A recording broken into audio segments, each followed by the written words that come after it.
The biggest party of the summer is over. Friendships are ruined, predictions destroyed, and the IWC is somehow even angrier. SummerSlam gave us surprises, controversy, and enough hot takes to power the internet for about a month. So let me talk to you. Yeah, and remember, we're still the best in the world. Jesse, ring the bell. Ringside Renaissance. Yeah. Yeah. You are now listening to the Ringside Renaissance Wrestling Podcast.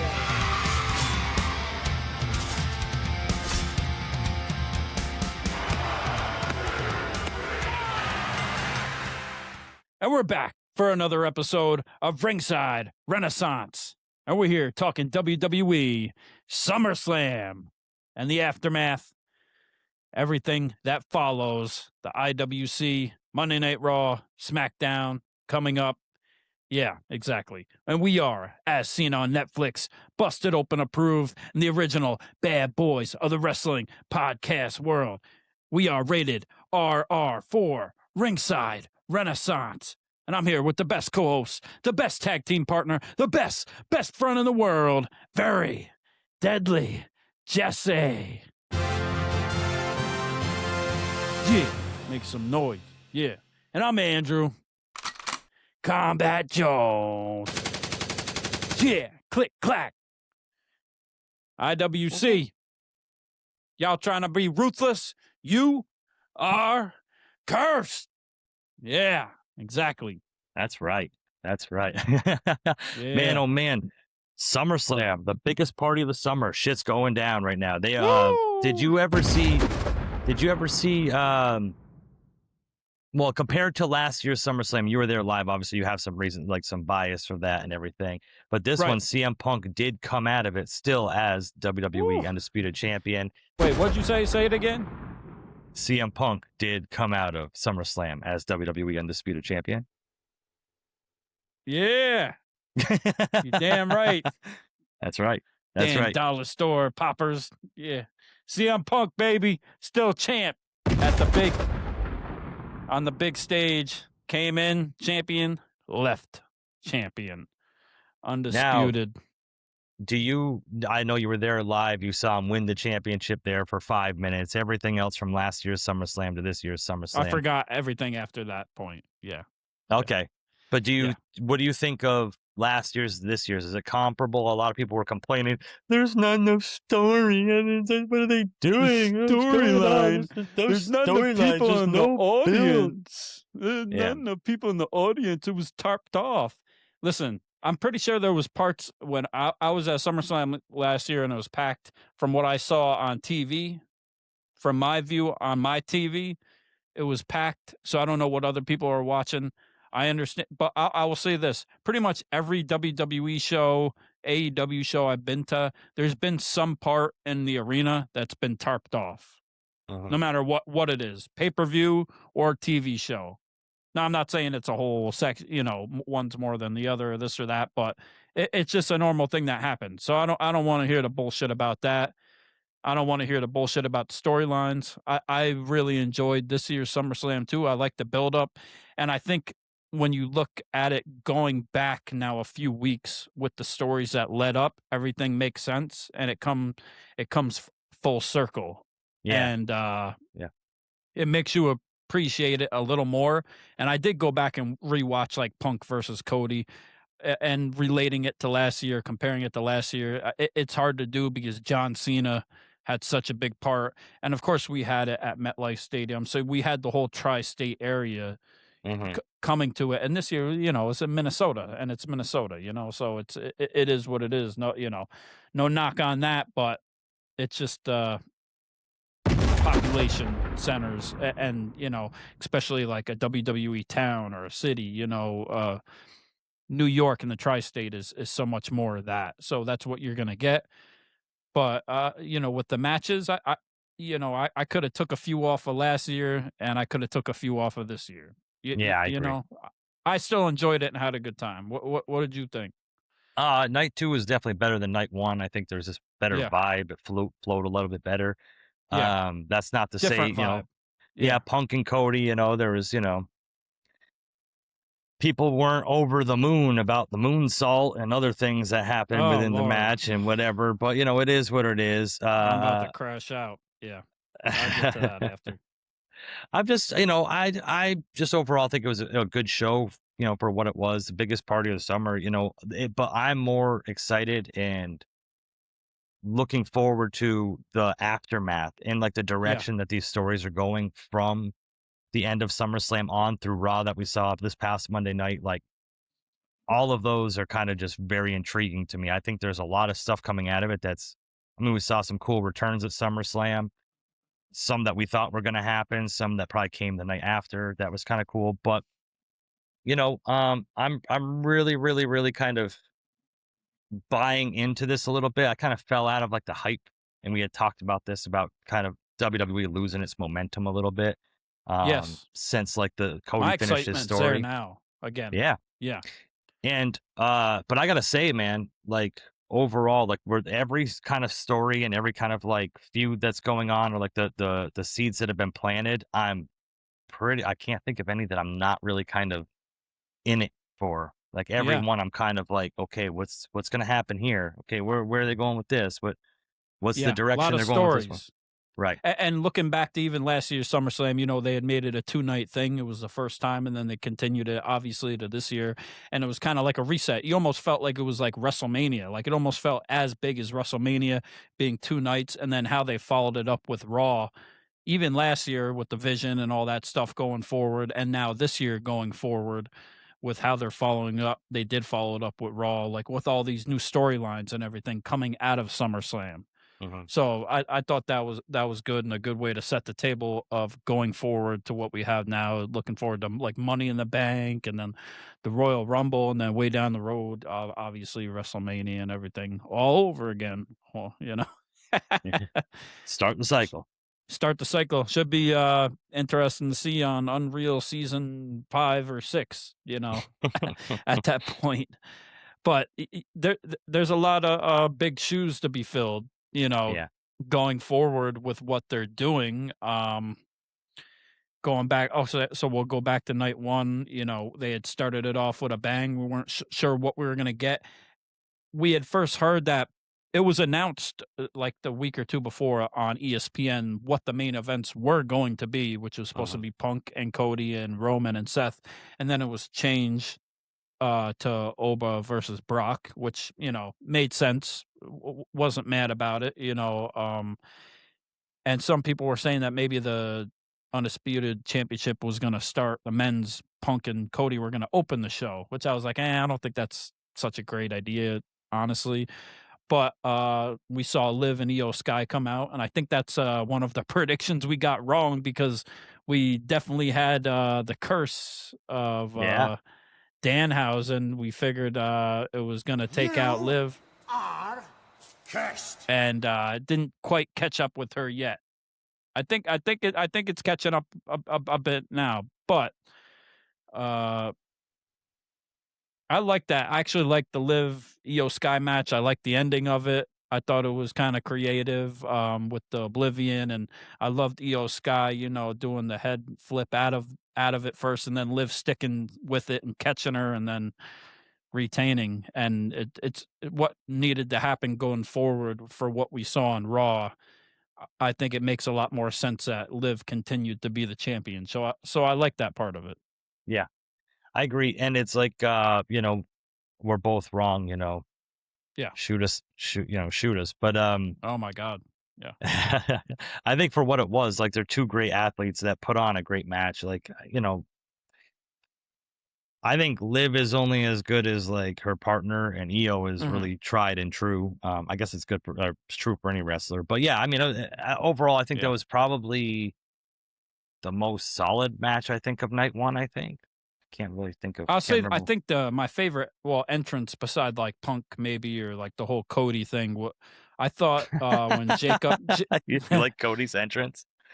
Well, I like the beginning part of it. I like the video game, the arcade thing, like pick your player and it's Cody. And I'm like, hold on a second, is Cody gonna come out with that fucking dumbass hair? And he Is did. he going to come out in the full mask, Street Fighter hair? No, he didn't. He came out with the mask. I thought the mask was stupid, but whatever. But I thought the entrance with Solo, or not Solo, but for Solo's match, I thought Jacob Fatu and the Usos came. I liked their entrance, them coming out. That was good.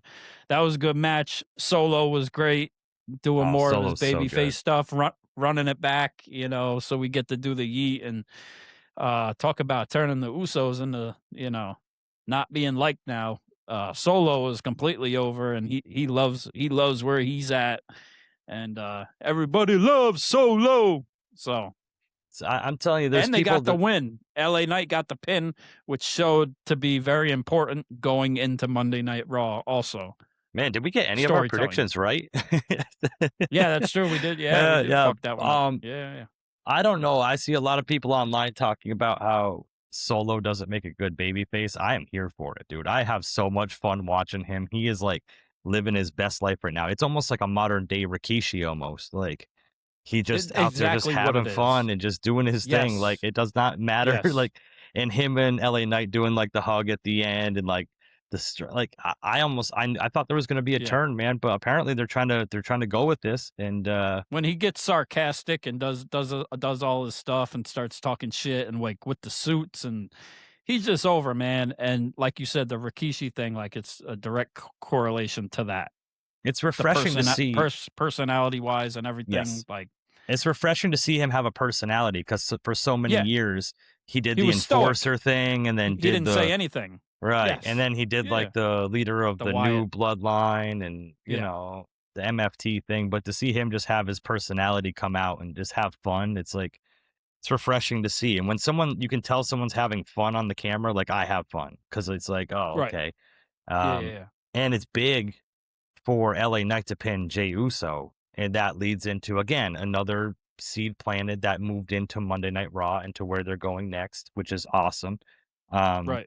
But it just seemed like everything had a purpose, you know? There was, I mean, not everything, but a lot of Royce things Key's had doing his purpose. thing too. He got some spots during the match. Can't fault him for that. And he's getting some play, obviously, you know, Monday Night Raw main event with Jacob, regardless of how it ends. Yeah. So yeah. Just this thing. Royce Keys is the man though. He's doing his thing.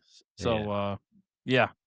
To piggyback off the 6-way match, I forgot all about it being on night one until now, but what did you think of Nick Aldis making his in-ring debut for WWE? Like, I know you had said you hadn't seen much of him besides this.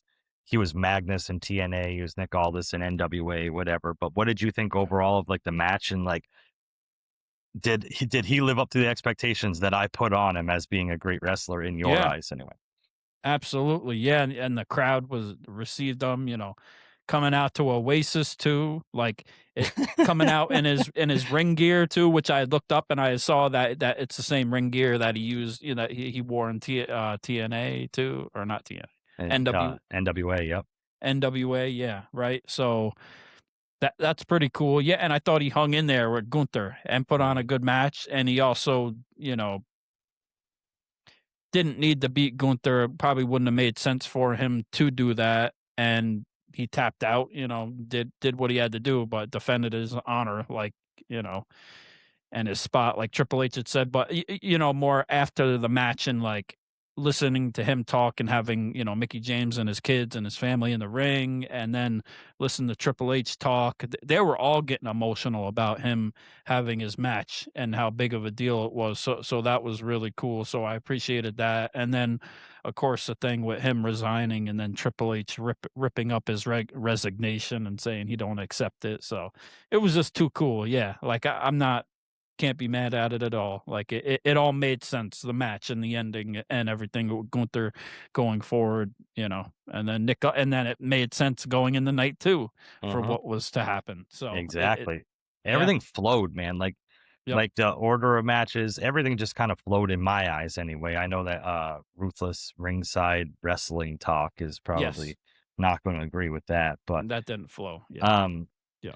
How did the 6-woman match flow for you? The Bellas and Paige against Fatal Attraction. It was better than I thought it was going to be. Fatal Influence. I'll give them that. I think they're showing that they're, they're coming out of their shell a little bit more, Fatal influence, and it was better than I thought it was going to be. Of course, we saw what happened with Nikki Bella. We had Paige turning, and it was Nikki, Yeah. But should have saw but that coming. yeah, but like I said, this is good now because Paige hasn't had her chance to come do her solo thing and kind of have her, show her love tour, with the fans and, for nostalgia and all that type of stuff. So good for Paige because I'm pretty sure that's where they're headed. Well, it's funny because and at Nikki the can end, play the heel easy. Like the Bellas are constantly back and forth with being heel and good, and nobody gives a damn because the Bella Army, you got to respect them. They come out in droves, no matter whether it's for the meet and greets or wherever it is. Like the Total Divas, like the Divas era in general, like they'll always have their fans. Like the women respect it, like you just got to respect it in that way. Like it is what it is.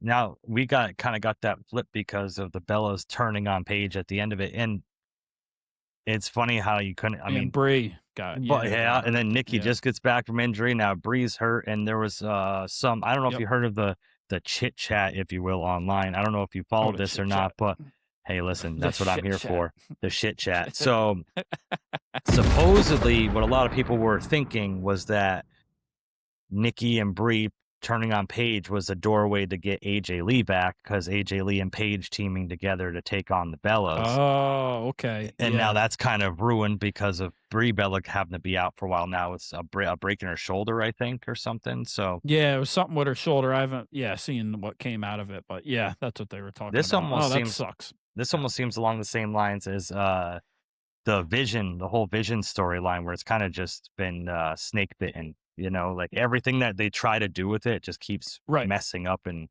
someone getting hurt. It's almost as if the Bellas probably should have just stayed home and done Total Bellas 5 or whatever. Yeah, well, being it the is what it Bellas is. or whatever. I'm sure AJ Lee will be back no matter what. I mean, Yeah. there's other business to be done with her, and obviously Paige at some point, and the Bella and Nikki Bella for sure, and Roxanne Perez, I think, is a big money maker there, and so yeah, why not? Why not? But Punk and Cody, man. Okay, so here we go. This whole CM Punk versus Cody Rhodes. Punk had the great entrance. Everybody, you thought it was the Packers. He was. I didn't know what the hell it was either. I thought he was healing. I thought he was healing. Yeah. So. Yeah, which would have made sense, but yeah, it was the Minnesota whatever it was, old hockey team. Or... The no, not the well. Technically, it was their colors too, but Coyotes, North Stars, or something like that. No.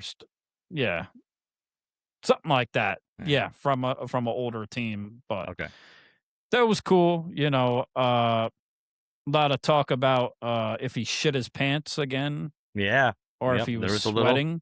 Looked like sweat to me, but people want to say he shit his pants, whatever. I mean, as somebody who shit my pants a lot of times, I think they should get out there a little bit.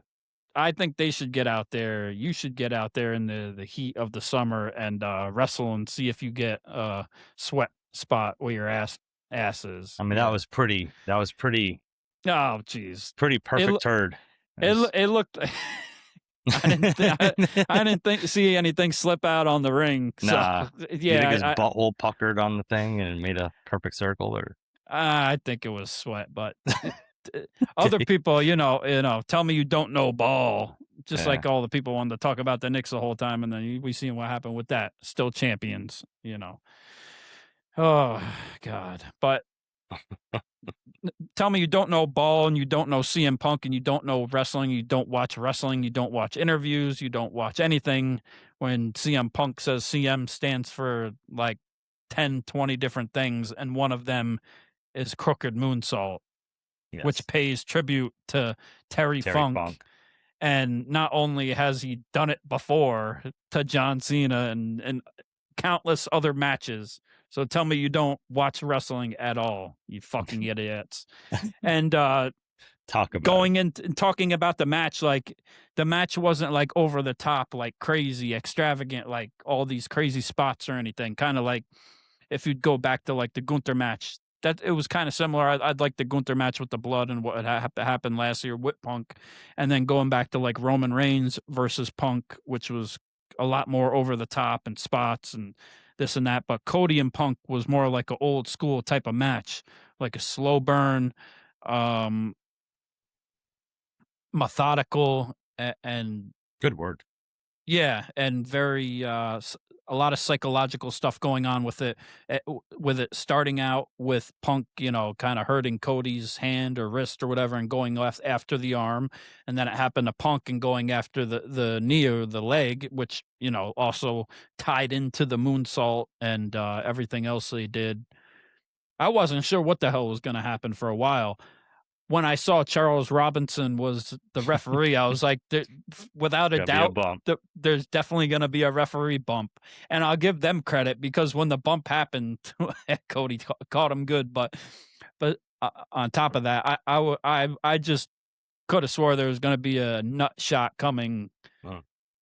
Yep. And there was no nut shot. We got some good false finishes, some, GTSs, some crossroads, and all in between. But who showed up? The Viper, Randy Orton, out of nowhere to size up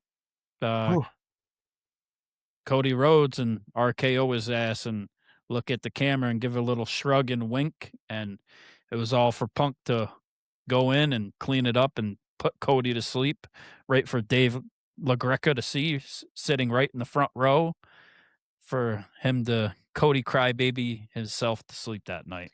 Yeah. I wish that RKO was out of nowhere, but took Cody a little bit of time to turn around. Yeah, he kind of had to stick. Yeah, he had to kind of. Randy had to kind of help him up a little bit just to put him back down. Yeah, but nonetheless, I didn't see that coming. I didn't think that was going to happen. I mean, I guess it was in the cards that Randy might return, but for what happened with the referee bump, it's not what I expected. So I guess it was out of nowhere, and I don't know if it makes sense or not. In a way, it does for Randy and Cody going forward.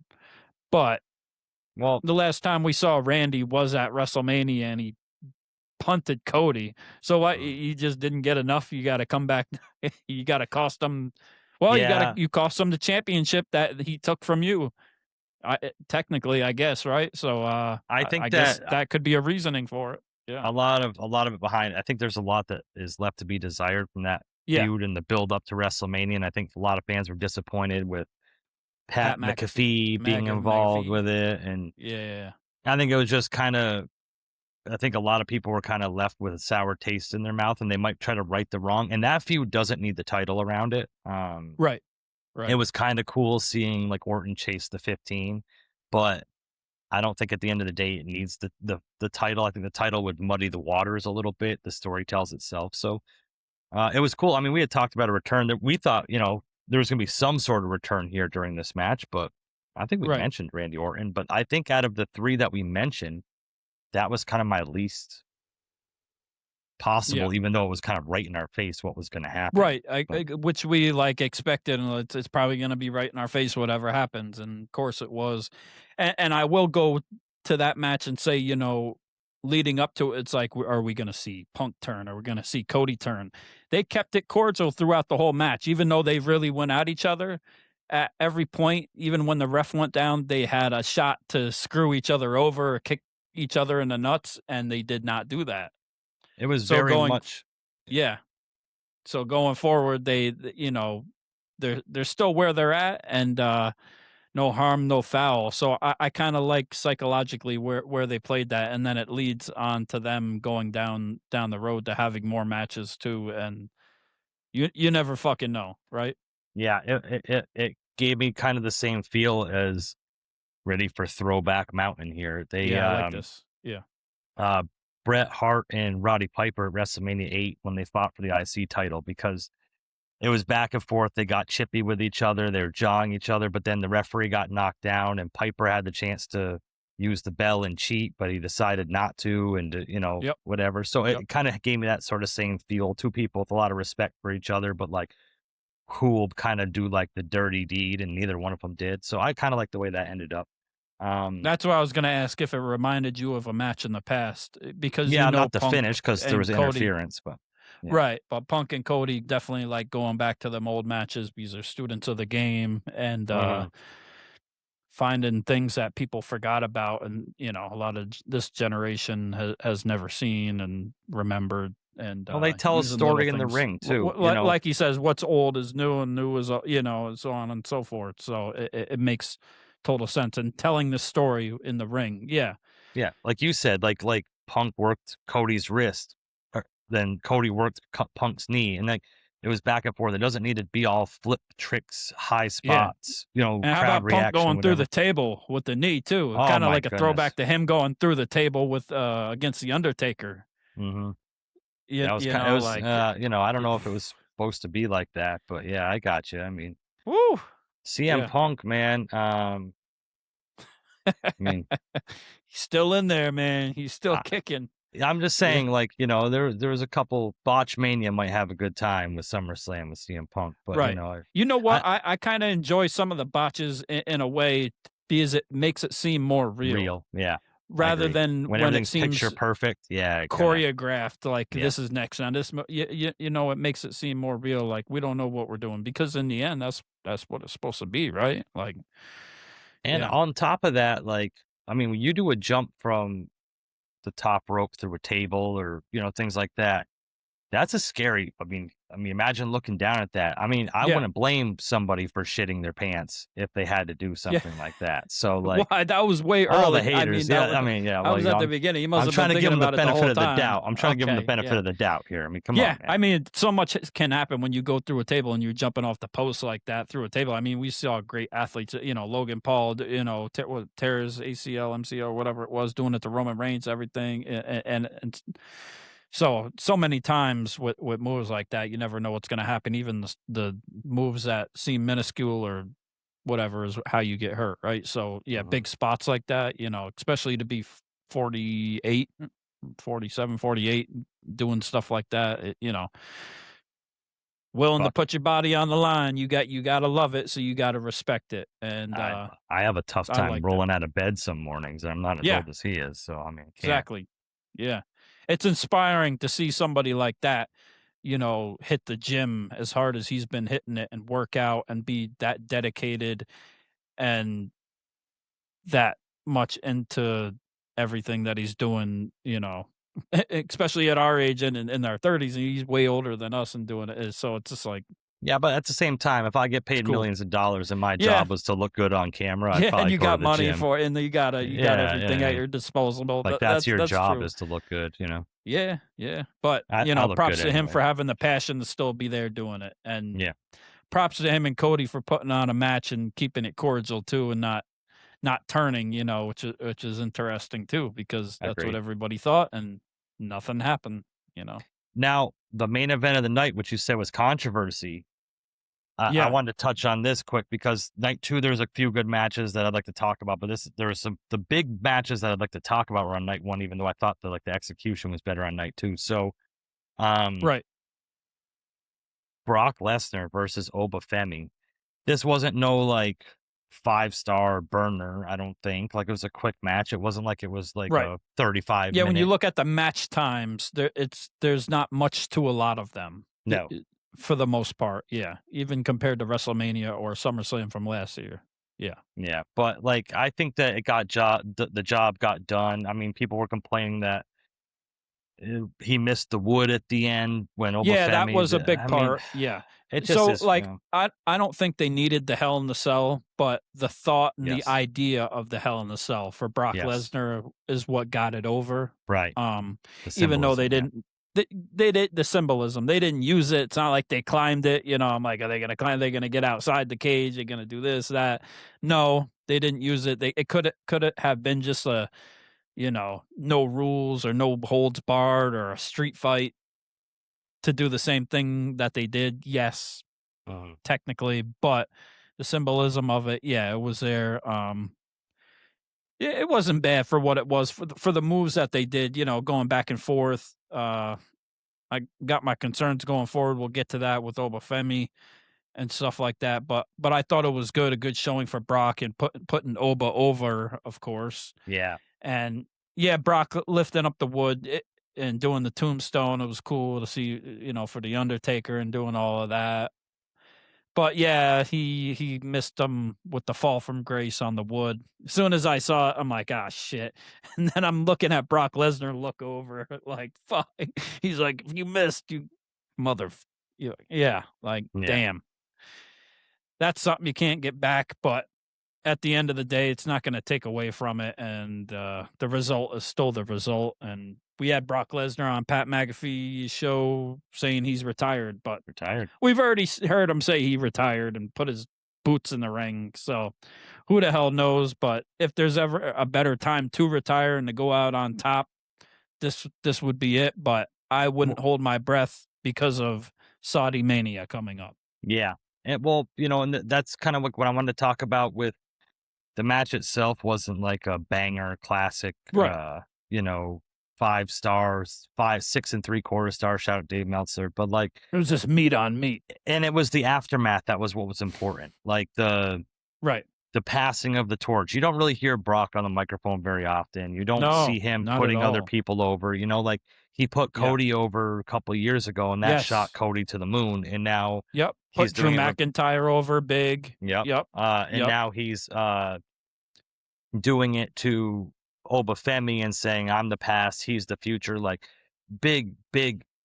That's something he didn't have to do. And personal feelings about the guy aside, like the guy is a superstar. He's been for a lot of years. So like for him to do that when he clearly didn't have to is like still means a lot. A big tip of the cap, Yes. And almost along the same lines, I feel is like John Cena tapping out to Gunther last year, like kind of that passing of the torch moment. But what a way to retire. You know what I mean? Like in your hometown, losing a match you've never lost before against the next big thing. What other way would you want to go out? I mean, if the fall from grace actually landed on the wood, that's probably the only way you'd want it. Yeah, the only difference, anything you would change with the match. Now, with that being said, with how the ending ended, with what happened, I understood why they put that match last. But with Randy Orton, returning, I don't know. I maybe would have switched the main events back again. I don't know.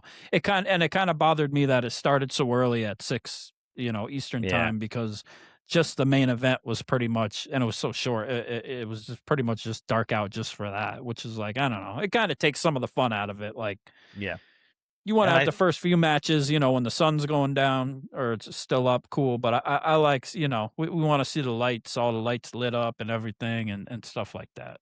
Right. And but at the same time, it's like, for that cool passing of the torch moment, what a good feeling to go off in your hometown too. If it wasn't in Minneapolis, it probably would have been different. Yeah, and I think if Punk and Cody both didn't get main events at Mania, maybe they would have pushed for it. But I think they're both professional enough to kind of give Brock his flowers and Oba his flowers at that point too. And Punk thinks he's the main event regardless of what match he goes on. He made that very, very clear in the post match press conference. And very brawl outy type of interview in a press conference to talk shit going at Randy Orton and his whole family and anybody that wants to get it. Yeah, anybody wants it. He's throwing shots everywhere. Anybody can get it. I like it. I like the fire. Yeah. And what we didn't expect anybody could get it is one of the anybody's that he didn't mention. Because, I know. What was Night crazy? 2 started off with a bang. The way they did it was real cool, but at the same time, I'm like really kind of trying to, you fantasy book all the time of how you want somebody to make their big return and everything else. And I'll just go right into it. The other number 1 contender match, Finn Balor and Sami Zayn, and then Nick Aldis, which everybody was pumped for anyways. We're already ready for that. They said this was going to be the first match. We're like, okay, let's fucking go. Especially after the night before, we didn't have time to quite sit with it yet. Different vibe, carrying over to the second night, which we would find out, later. But man, Finn and Sammy, we already know it's going to be a banger. Yeah. And the discourse online about it, about like oh well, they're burying Finn. What a shitty time. Like you guys don't understand like the idea of He's Kevin there to Owens do a being out. job and be a Yep, top guy and put right. these people over too. Like you But don't like, have to go it, over. it was Finn's time. Yeah. It was you're totally drowning out like the road No. of recovery that Kevin Owens had to go through just to get back into a Right. ring, and then having a serious enough neck injury that he didn't think he would ever wrestle again. And then 3 minutes into the match, doing a cannonball off the top rope onto guys on the outside of the ring. I was like, okay, Yep. like he's back. And He's this all is the way. and it's about Sammy too. It's Yes. not just about Finn too. It's about Sammy because going into the match, you had that long. He was going off again. Sammy just keeps getting screwed in some type of way, and just to see his facial reaction, Nick Aldis come out when Gunther comes out, he's losing it. They're pissed. Finn's like, okay, whatever. Like Finn's just happy to be there. He's still getting a chance. But then you hear KO's music and the whole place, they said shook. Like we all popped when we saw Kevin Owens and heard his music come out, and we're thinking like, oh shit, here we go. Now this makes a lot of sense. And they just did a great job putting that camera right on Sammy, and he sold it so well. Look at, saying, he looks like he's seeing a ghost. Like, and there was no love lost there, even though they're friends. And That it was was one cool hell of though, a man. match too. Yeah. It was great. It was great. Yeah, I loved it. I loved it. It was And cool then, that Nick Aldis giving the nod to Gunther, having him come out and stuff. And it makes sense. Like it makes sense. I don't want to hear no bullshit about that either. Like, Yeah. he got his job back. He's doing the right thing, and this is what it is. And he's doing it for the crowd too, right? So come on. I liked it all around, Good man. general manager. Good job for Nick Aldis. Getting those two other guys out, and that's a way to start a show too, with a bang, with a pop, with a surprise like that. Like we thought we were just getting these two guys that were going to go at it and have a banger, and now we got a fatal 4-way with Gunther, and then Kevin Owens. Like let's fucking go. And man, I was glad to see Kevin Owens back in the ring, dude. Like, yeah. As much as too. Yeah, yep. it just meant like it was like because we were having the questions because there's been so much radio silence lately about like, is he going to come back? He hasn't had any update. There hasn't been any sort of like, and hearing about his whatever. neck. Hearing about his neck and him doing interviews talking about it, how he didn't think he was going to be able to come back because for months and months and months they kept doing scans on his spine or his neck or whatever it was, and it wasn't showing what it was supposed to show. And that allegedly, if it's real or unreal or injured, uninjured, who knows? But for the sake of what happened, things showed up good, and it was time to come back, and it happened just in time. So. It's good to see for Kevin Owens, happy for him, and then to get the win and to give Sammy the stunner, so Sammy gets screwed over once more, even again. It just building Sammy up even more, even though he's not winning, him losing and keep getting screwed over this. It's just making it better for him for wherever it goes with the story for him. Well, and all like he's not getting buried. He's getting put over, even though he's not getting over and winning the match. Well, and all same it's for doing, Finn. all it's doing is setting up Sammy to screw over Kevin Owens in the title match, and then have them have a match, which is probably going to be probably Kevin Owens' retirement. You know what I mean? Like, I don't think Kevin Owens might be back for too long. Yeah, and who knows? And then as soon as Kevin Owens gets the pin, reality sets in, and we're like, oh shit. We're getting fucking CM Punk and Kevin Owens. Like, this goes back to when Punk first got there. Like, we know the history going back to Ring of Honor. We know the history with Kevin Owens being friends with the Elite, with the Young Bucks, with all this stuff, and not liking Punk and their little shit backstage, and Kevin Owens throwing his merch around and everything. So I dare say the CM Punk Kevin Owens thing might end up being just as good as like the Drew McIntyre CM Punk feud of what they're going to do on the microphone, at least, and what they can do in the ring. If not, be a close second to it. I'm so happy. I'm looking forward to it. I think it couldn't get any better for who the next opponent is and what the story is for those two. Like, and then with Sammy and whoever else, like Gunther. Yeah. It's awesome. I don't know, man. I'm pumped for it. Like I said, glad to see Kevin Owens back. I don't know what's gonna happen with Finn moving forward. What's really Yeah, but I don't really, but at least Finn is he had a moment and wasn't able to cash in on it, of course, but that leaves him open to other stuff. Like he might be in the Money in the Bank match now. There's going to be a few people, obviously a few people in that, and that leaves him still with the sympathy from the crowd, and he's still a babyface now, and the people love him, and the WWE universe feels bad for him for kind of getting screwed in that match too, unlike Sammy. So he's still over. Finn's still over, and he's still doing the thing, and the crowd's going crazy doing the thing, and we're happy that he's back there like that, looking good, and playing that role. So I just don't understand why what a people have. roster.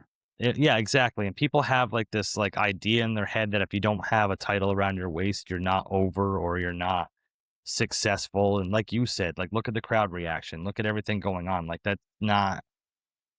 I mean, Right. obviously you want to be the world champion. That's what every wrestler's goal is in life, in their profession and stuff. But like that's not like the end all be all. You know what I mean? Like And he's all doing the what he's times gotta that you do. lose or you come up short, it just makes it even more sweeter when you finally do win. And he has a story that goes back to when he came from NXT and won and then got hurt. So sooner or later it will happen. Right. Agreed. Yeah. What did you think about your good old friend Danhausen winning all the human monies? I don't have much to say about that. Yeah, I mean the match wasn't that spectacular. Yeah, Danhausen won. It is what it is. It did what it needed to do. It was funny, but yeah, I don't know. Yeah. I think Dom kind of missed a spot with slipping on the turnbuckle and not landing completely on the ropes and falling off. But we knew what was going to happen. We kind of knew what was going to happen.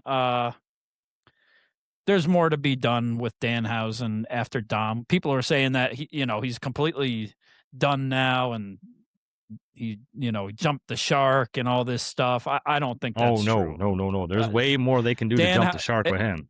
Exactly. And they will continue to milk the fuck out of it. And I don't care what happened with the match and how great or spectacular or not the match was. Like if you looked in the crowd, if you went, to all the meet and greets, a lot of those shirts were all Danhausen shirts.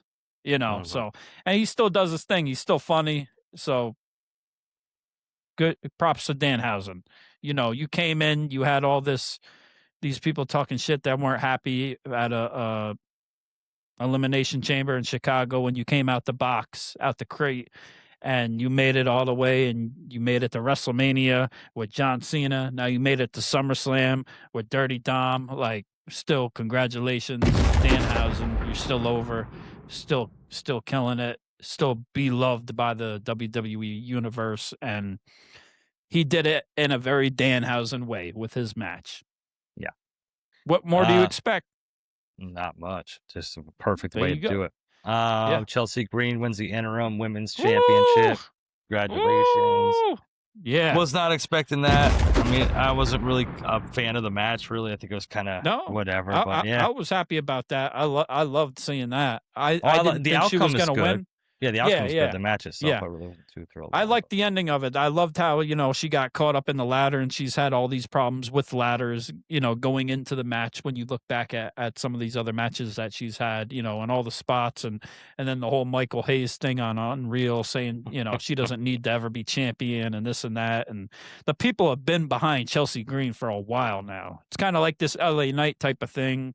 Kind of like, some of these people have never really got the championship or got over completely with the championship and with the creative catering to the crowd. Yeah. But when I saw her, caught up kind of in the ladder after a while, when the baddies first came down and knocked her down, I'm like, oh shit, she's not winning now. She had her chance and they screwed it. And then I seen her just staying there, just waiting it out, playing possum, and at the right time she climbed up, and definitely one of the standout moments from SummerSlam too, and feel good moments for sure. Yeah. And so congratulations to Chelsea Green and Matt Cardona, and Congratulations to her getting over and throwing a shot at Michael Hayes too on the post show and everything. And people are happy. We'll see what she does with the interim women's title, for when Rhea gets back and how long she can hold it and how long they let her hold it until then. So what another feel good moment. Chad Gable captures his Woo! first singles title in WWE at SummerSlam against Penta. I thought it was cool. They had that weird person in the fucking bear or the dog costume afterwards. It was kind of creepy. I wasn't exactly sure what the hell was going on. The with mug that. root beer, the spot, the promotion. Yeah, the bulldog. Kind of a little bit off-putting, but of course they had to throw that in there right at that time, you know. But hey, congratulations to Chad Gable, man. It's been a long road and a long time coming. Like, he seemed lost since he was in American Alpha way back in the day with Jordan. The hell was his name? Jordan. Yeah. The other guy I could see his name. Yeah, he's an works agent backstage now. Yeah. What the hell is his name, man? Jordan. Kurt Angle's son. Yeah. That's right. Forgot all about it. But so shout out to him. The redemption story. I mean, that kind of everybody knew that was kind of going to happen. But and the skull is completely over now. Yeah. It's great. It's almost like I called it. Gable. But just to wrap this up real quick, the final battle between the Shield members, Seth Rollins and Roman Reigns. Yes. This story had to have a finish. It would have been a lot better with the third member of the Shield, Kurt Angle, being there. I don't know. It was all right, I guess, for what it was. I mean, the big moment at the end, I don't like it. They had their big moments. I don't like it, though. Well, yeah, and fighting through the crowd is this is okay, and this is what I forgot to mention about the Cody versus Punk thing and the contrast between Cody and Punk and Roman and Seth, and then it goes back to Punk and Roman at WrestleMania with the ref and the chair and all the bullshit, of what the ref is letting slide. It's fucking bullshit. Yeah, because Cody and Punk went out of their way to roll in and roll out of the ring like an old school wrestling match to stop the count every time throughout the whole match. Go back and watch it again. It's great. That's what makes it so great. And that type of way, and the announcer got to make up for the lack of refereeing. Oh, he's going to let it slide a little bit. He's giving them some leeway because the stakes are so high and because of the animosity and stuff. Like, no, you don't have to do that. Roll in, roll out. Or exactly. Do your fight through the crowd before the match even starts, or do some shit like that. And what did that even mean to have to do to go back just to go through the barricade? All you literally had to do before this match was just use 2 words. All you had to do was say 2 words in this build-up: tribal combat. All you had to do was say that, and then everything would have just been like, oh, well, it's a tribal combat match. We've seen this a million times with Roman Reigns. They didn't do that, but like, this has been a redemption tour for Roman Reigns, and that's what this is.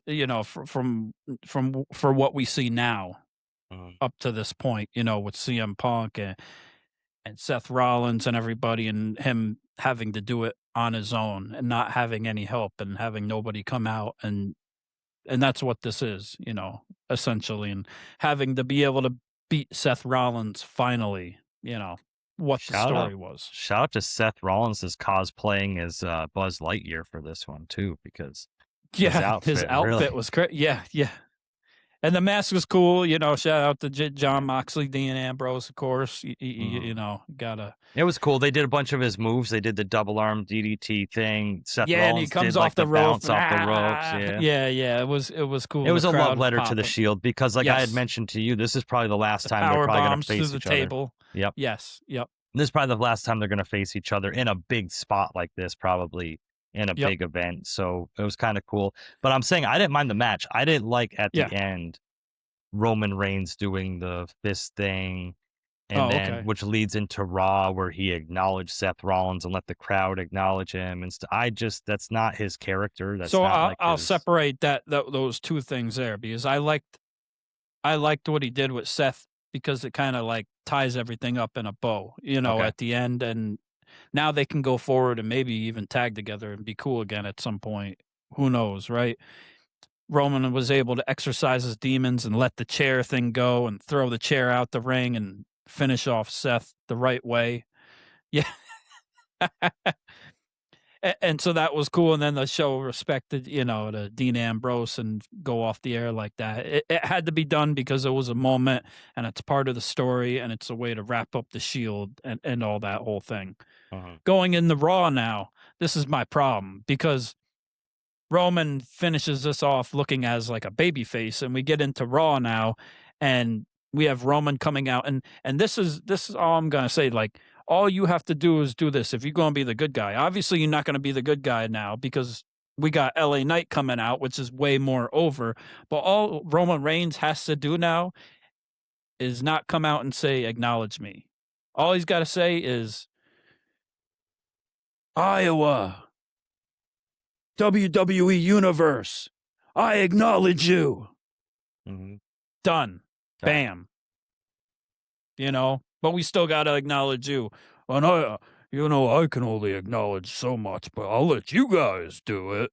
Like, shut the hell up. Like, get over this. Like, Seth Rollins not even here. It's in his hometown.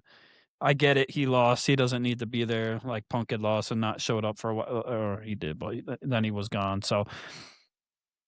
But LA Knight coming out, man. Oh, man. Roast them. And like, Yeah. I don't want to hear about these damn watches, man. Like you're not impressing me, Roman Reigns. Like, I don't know what the fuck you're talking about with this watch. Stupid. I don't know what kind of watch that is. Stupid. I looked it up. I get it. You're wearing hundreds of thousands of dollars worth of watch versus LA Knight's $850 watch. Congratulations. Yeah. Like, I thought he was going to cook LA Knight when he called Roman a fraud. He'd be like, "You're not even from LA and your name is LA Knight." Like, what are we even doing here? Like, I don't know. What are you doing, Roman? Like, but I want to see where it goes. Obviously, LA Knight's not going to win the title, but like, It just is what it is. Like, at least LA Knight is getting a top spot. He's getting he's going to get a match against a world champion. People aren't going to be satisfied because he's not going to win, but you can't say he's not getting a top spot. Like, that's the definition of a top spot right there. Like, it is what it is. But what will happen after that will be interesting with LA Knight, though. Will he get thrown down again, or will he sooner or later win a title? Is the thing. Is this like his last big chance to see what he can do with the top guy? Right, and see if he deserves that spot, if he can get over even more without, winning, because Roman's obviously got to hold that championship because the whole thing comes down to Oba Femi, right, for the most part. Or Jacob or Fatu. Money in the Bank, or Fatu, or something we don't quite know yet. There's too many players and not enough game, I guess, because it's like, who's gonna be the one to dethrone? Because I have to think this is Roman's last big title reign too. So like, whoever dethrones him is going to mean a lot. So are they going to go with Oba Femi beating Brock and then beating Roman? Are they going to have Jacob Fatu win it? Because that's the whole storyline of being under Roman's thumb. Is Oba Femi going to win it, and then Jacob Fatu's got to avenge Roman and go after Oba Femi for the title? There's a lot of different avenues that can go, but because we see Oba Femi come out and have his whole thing and show respect to Brock, right? And so I don't know if he necessarily. I don't know, what that was. If that's like his probably a tribal thing or something. A garb from his country or where he's from, or something like that, or a priest thing. I don't freaking know. Maybe I wasn't sure. Maybe he's joining Liv Morgan now. I don't freaking know. Like I couldn't tell you, but Money in the Bank's coming, but we don't know if he technically doesn't have this title shot left anymore, if he gave it up technically or what. They've kind of like alluded to both things, so we'll have to see. But what I thought what was great coming out of that was Braun Breaker. And him and the stare down with Oba Femi was fucking awesome. Intense. Because Braun Breaker, and this is the thing, because if you watch Unreal, we had saw Triple H and co in the writer's room talking about Braun Breaker and not wanting to shove him down everybody's throat. Okay. And push him too much on everybody. And clearly that's what they chose not to do. He also got hurt too. You have to take that.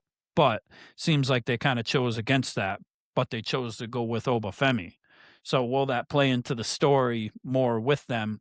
The thing is, like, now they're, instead of shoving Braun Breaker down our throat, they're shoving Oba Femi down our throat. At the same time, both of them at the same time. Yes. Well, now at the same time. Right. Okay. So, and they've built up Oba Femi so much. It's like, where does he go from here? Like, he's got to go at Roman and squash him. Like, that's my problem with him. Like, a lot of these guys are put in this spot regardless of who it is, and they are superstars and they're great, but it takes time and years to build good stories and stuff. Think about just going back to, like, with the Shield and, like, Roman and Seth. Like, yeah, they came in white hot when they first started, right? They were over. But think about all the years in between it took to get to this point for them, for their stories to be that great. Like, Brock Lesnar came in white hot too, and won the title, and not long. But there's only so much you can do with somebody that giant and, believable to put him up against certain people. So, and you got to be able to talk the talk when you're walking the walk on the microphone and keep is he like the face of WWE? Is that in his cards? I don't know yet. Like, he could talk on a microphone. He did good with Brock Lesnar, but can you do the same with everybody else?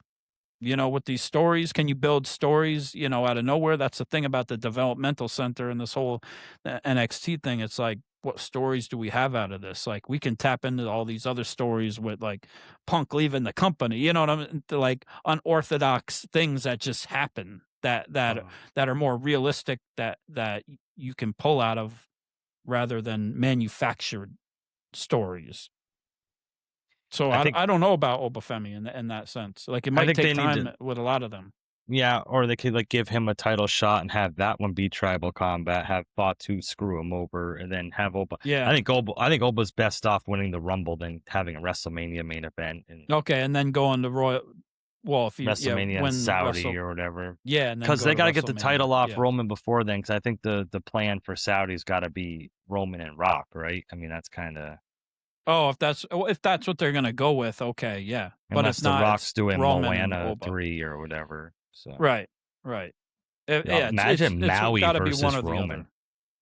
Have Maui from Moana versus The Rock or versus Roman Reigns. That'd be exciting. And we got the Money in the Bank coming up, so maybe that's where LA, he's probably going to have a match. Title match. They're probably putting him in the title match so people aren't going to complain that he doesn't win Money in the Bank. Doesn't win Money in the Bank. That's probably like what they're doing. Like, oh, well, he was in the title match, so he's going to win Money in the Bank. Like, that's who will win the Money in the Bank then? That shall be interesting to see.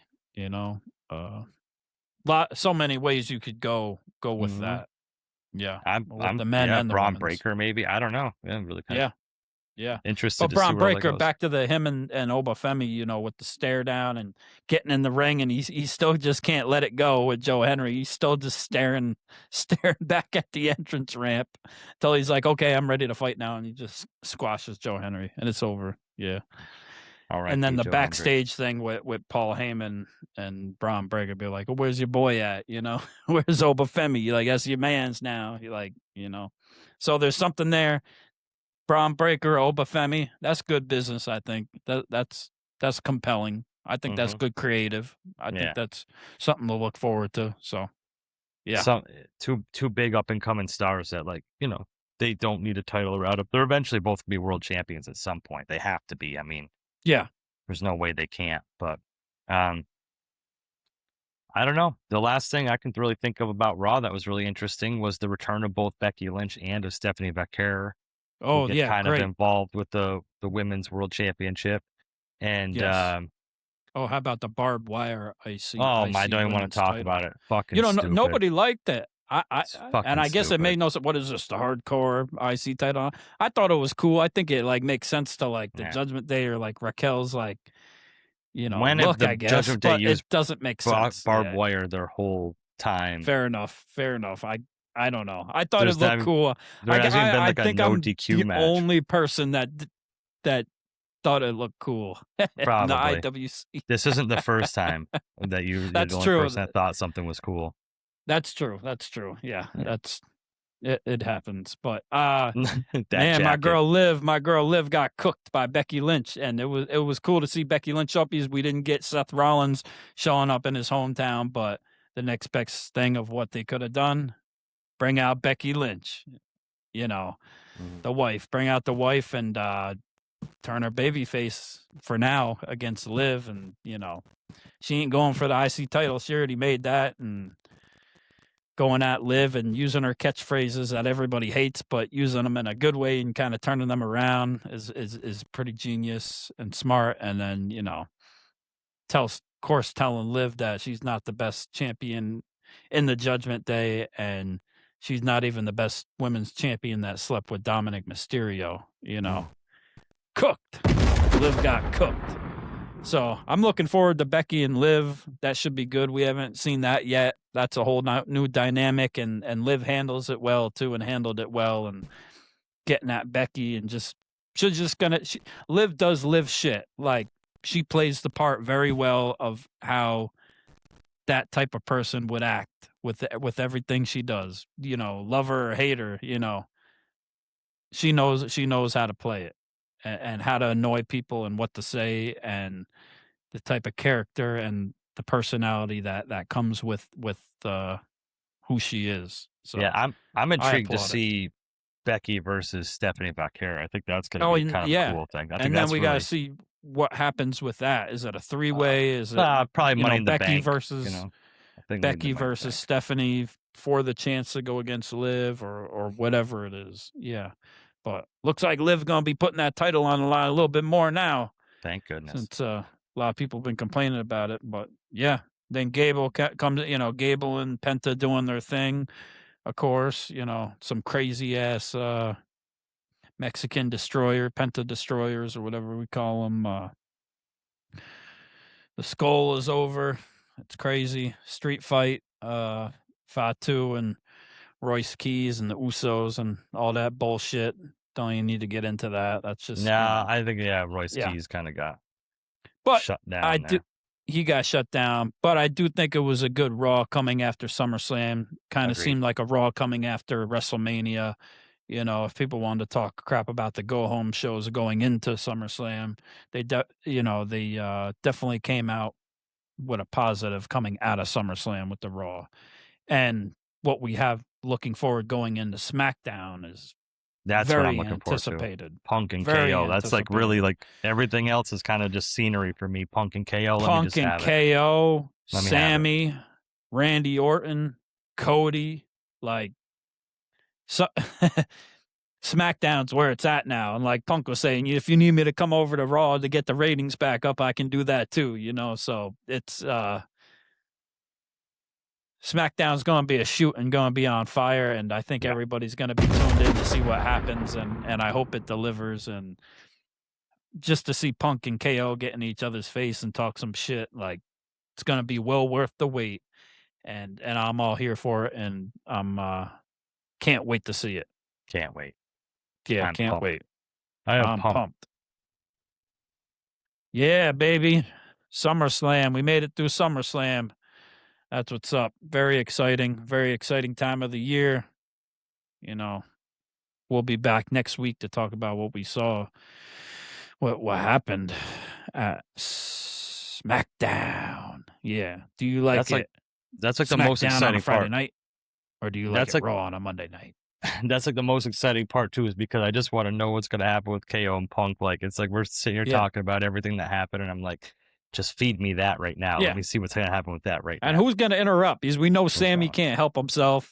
Cody probably can't help himself either. So it's like, what are we even getting at? Like, four-way, like, who knows? Like, there's so many ways to go with it. Or we're just going to let KO and Punk get in the ring and cook each other, which we know they both got plenty of ammunition to go at each other.